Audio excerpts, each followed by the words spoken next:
Hello friends, welcome to my channel my simple recipes. तर आज आपण मॅगीपासून चीजी नूडल्स कसं बनवायचं ते पाहणार आहोत. इथे मी पॅनमध्ये 2 चमचे तेल घेतले आहे. एक बारीक चिरलेला कांदा घालूयात आणि 1-2 मिनिट आपण हे तेलामध्ये फ्राय करून घेऊयात.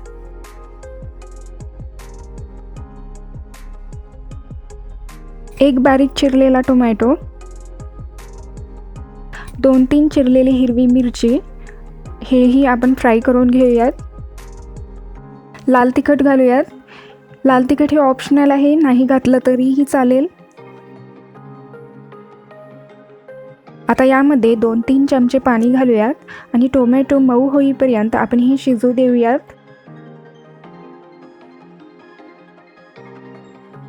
आता यामध्ये मॅगीसोबत जो मसाला भेटतो तो घालूयात.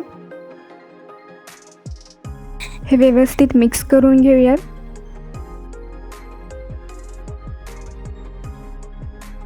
इथे हे टोमॅटो छान मऊ शिजले आहेत. आता यामध्ये 1 ग्लास पाणी घालूयात.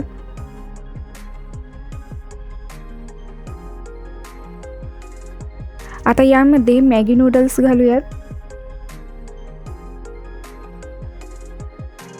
आता यावरती झाकण ठेवून 5 मिनिटांसाठी शिजू देऊयात.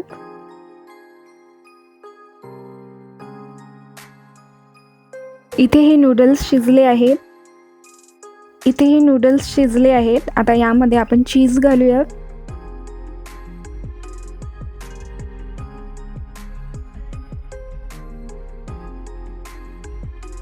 परत एकदा यावरती झाकण ठेवूयात. चीज मेल्ट झालं आहे. आता यामध्ये आपण ऑर्गॅनो घालूयात. आता हे व्यवस्थित मिक्स करून घ्यायचं आहे. इथे हे नूडल्स तयार आहेत. आपण हे एका भांड्यामध्ये काढून घेऊयात. इथे हे चीजी नूडल्स तयार आहेत. आता यावरती आपण चिली फ्लेक्स घालूयात. तुम्हाला माझी ही रेसिपी आवडली असेल तर व्हिडिओला लाईक करा, शेअर करा, चॅनलला सबस्क्राईब करा आणि सोबतच बेल आयकॉनला क्लिक करा. चला तर मग परत भेटूयात अशाच एका नवीन रेसिपीसोबत.